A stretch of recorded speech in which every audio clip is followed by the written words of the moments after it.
आणि मनामध्ये काँग्रेस आहे. त्याच्यामुळं जे काही आहे मी ते स्पष्ट बोललो आहे. प्रत्येक गोष्ट बोलता येत नाही, परंतु सध्या आमचं टार्गेट एक आहे की सध्या भारतीय जनता पक्षाला या देशातून हद्दपार करायचं नाही. विधानसभेचा सध्या काही विषय झालेला नाही. सध्या फक्त लोकसभा हे टार्गेट होतं.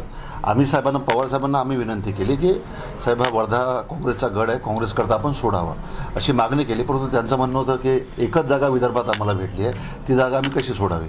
तुम्हाला जर सोडून घ्यायची असेल तर विदर्भातली एक जागा तुम्ही आम्हाला द्या, पण एक्सचेंज करण्याची काही सध्या परिस्थिती नव्हती. कुठं आपण बदल करू शकत नव्हतो, त्यामुळे वेळ निघून गेली होती. त्यामुळे अशा परिस्थितीमध्ये कुठलं असं बाकी हे बोलणं झालं नाही. फक्त लोकसभेच्या विषयावर चर्चा झाली आणि त्याचबद्दल आपण त्यावेळेला त्यांच्यासोबत बोललो. स्थानिक नेते कार्यकर्त्यांशी चर्चा होऊन मी सातत्यानं सर्वांसोबत फोनवर संपर्कामध्ये होतो. पहिल्या दिवशी मी 10 लोकांना जर फोन केला असेल तर 10 लोकांनी मला सांगितलं होतं की कुठल्याही परिस्थितीमध्ये तुतारी चिन्हावर लढायचं नाही, पक्ष सोडायचा नाही.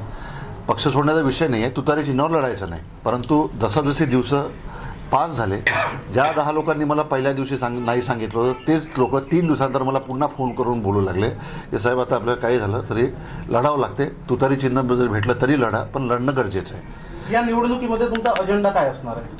नाही, अजेंडा हा माझा एकट्याचा नाही, अजेंडा हा देशाचा आहे. देश हुकुमशाहीकडे चाललेला आहे. आपण बघितलं आता केजरीवालजींनाही अटक झालेली आहे आणि ज्या पद्धतीनं देशामध्ये वातावरण आहे त्या वातावरण याला जे भारतीय जनता पक्षाने जे वातावरण देशामध्ये निर्माण केलं आहे, ही जी दडपशाही आहे, जी हुकुमशाही आहे, गडा आपण चाललो आहे, याला या देशातून उकळून फेकायचं आहे. त्या दृष्टीनंच इंडिया आघाडी म्हणून आम्ही एकत्र आलो आहे आणि इंडिया आघाडीचा एक उमेदवार म्हणून वर्धा लोकसभा का आणि काय सांगा. काँग्रेस सोडण्याचा प्रश्नच उद्भवत नाही पहिली गोष्ट. आणि विदर्भामध्ये 11 जागा आहेत लोकसभेच्या.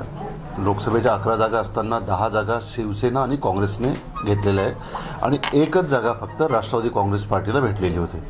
अशा परिस्थितीमध्ये सातत्यानं आमचा प्रयत्न हा राहिला की वर्धा जिल्हा काँग्रेसचा गड आहे आणि वर्धा जिल्हा हा काँग्रेसकरता सुटावा याच्याकरता सातत्यानं आम्ही प्रयत्नशील होतो. परंतु काही अडचणीमुळं तो मतदारसंघ काँग्रेसला सुटू शकला नाही. त्यामुळं काँग्रेस पक्षाच्या नेत्यांच्या संमतीने आणि त्यांची पूर्ण परवानगी घेऊन त्यांच्या संमतीने इंडिया आघाडीचा उमेदवार म्हणून आज मी तुतारी चिन्हावर लढण्याची तयारी केलेली आहे. आपण पक्षप्रवेश करणार आहे का? तसा जर तुतारी चिन्हावर आपल्याला लढावं लागलं तर? पक्षप्रवेश आता विषय असा आहे की आता ज्यावेळेला आपण निवडणूक लढू, चिन्हावर आपण निवडणूक लढणार आहे. परंतु निवडणुकीच्या वेळेला जेव्हा आपण ही निवडणूक लढत राहू त्यावेळेला पक्षप्रवेश जरी झाला तरी हा पक्षप्रवेश असा राहील की या पक्षप्रवेशामध्ये जेव्हा जर माझ्या गळ्यामध्ये दुपट्टा टाकण्यात येईल समजा तुतारीचा, त्यावेळेला आमचे प्रदेशाध्यक्षसुद्धा त्यावेळेला हजर राहतील. ही त्याच्यातली सर्वात महत्त्वाची गोष्ट आहे. काँग्रेस पक्ष सोडून ज्या वेळेला तुम्ही एखादा पक्ष सोडून जाता त्यावेळेला त्या पक्षाचे लोक तुमच्या प्रवेशाच्या वेळेला कधी हजर राहत नाही, हे आपण लक्षात घ्या. परंतु माझा पक्षप्रवेश जरी झाला त्यावेळेला काँग्रेसचे लोक त्या ठिकाणी हजर राहतील, स्वतः प्रांताध्यक्ष हजर राहतील आणि प्रांताध्यक्षाच्या उपस्थितीमध्ये जो काही तुतारीचा दुपट्टा आहे तो माझ्या गळ्यामध्ये टाकण्यात जरी आला तरी इंडिया आघाडीचा एक उमेदवार म्हणून मी त्या ठिकाणी निवडणूक लढणार आहे आणि काँग्रेसच्या संमतीने आणि काँग्रेस पक्षाच्या वरिष्ठ नेत्याच्या संमतीने. की वर्धा जिल्हा हा काँग्रेसकडून जाईल आणि दुसऱ्या कोणाकडे म्हणजे NCPच्या कोट्यामध्ये जाईल हा म्हणजे आम्ही याच्यावर म्हणजे हेच नव्हतं ठेवलं, म्हणजे असं अपेक्षितच नव्हतं की असं होईल म्हणून. पण वरच्या लेवलवर आता असं झालं की वरच्या लेवलवर ज्या 2 राष्ट्रवादीच्या जागा होत्या विदर्भातल्या त्या दोन्ही जागा काँग्रेसने घेतल्या. एक अमरावती लोकसभा होती ती राष्ट्रवादीची होती, ती काँग्रेसने घेतली. एक जागा भंडारा गोंदिया होती ती राष्ट्रवादीची होती, ती सुद्धा काँग्रेसने घेतली.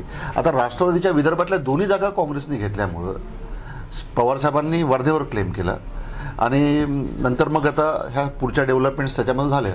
पण 2 जागा काँग्रेसच्या ज्या राष्ट्रवादीच्या होत्या त्या काँग्रेसने घेतल्या, त्यामुळं वर्धा जिल्हा हा त्यांच्याकडे गेला. आणि विषय असा होता की आता वर्धा जिल्ह्यातून कोणी लढण्यास इच्छुक नाही असा विषय जो सर्वत्र मीडिया वगैरेमध्ये गेलेला होता. याच्यामध्ये मी आपल्याला सांगू इच्छितो की फक्त राहुलजींच्या ऑफिसमधून मला एकदा विचारणा झाली होती, राहुल गांधी साहेबांच्या, की आपण इलेक्शन जर आपल्याला लढायचं काम पडलं तर आपली भूमिका काय राहील. त्यावेळेला मी फक्त इतकं बोललो होतो की साहेब माझी फायनान्शियल पोझिशन बरोबर नाही आहे, आर्थिकदृष्ट्या मी इलेक्शन लढण्याकरता सक्षम नाही आहे. परंतु जरी पक्षाने आदेश केला आणि पक्षाला वाटत असेल की अमर काळे काँग्रेसचे उमेदवार असावे तर मी पक्षासाठी केव्हाही तयार आहे. इतकं सध्याच्या परिस्थितीमध्ये आपला जो लढा आहे तो भारतीय जनता पक्षासोबत आहे. देशाची राज्यघटना वाचवायची आहे. जी परिस्थिती देशामध्ये आहे, ज्या हुकुमशाहीकडे आपण चाललो आहे, हे आपल्यासमोरचं सर्वात मोठं आव्हान आहे. त्यामुळे सध्या आमचं टार्गेट ओन्ली लोकसभा. लोकसभेच्या नंतर पुढच्या काय डेव्हलपमेंट्स होतील त्याची चर्चा मी स्वतः केलेली आहे आणि मनामध्ये काँग्रेस आहे. त्याच्यामुळं जे काही आहे मी ते स्पष्ट बोललो आहे. प्रत्येक गोष्ट बोलता येत नाही, परंतु सध्या आमचं टार्गेट एक आहे की सध्या भारतीय जनता पक्षाला या देशातून हद्दपार करायचं.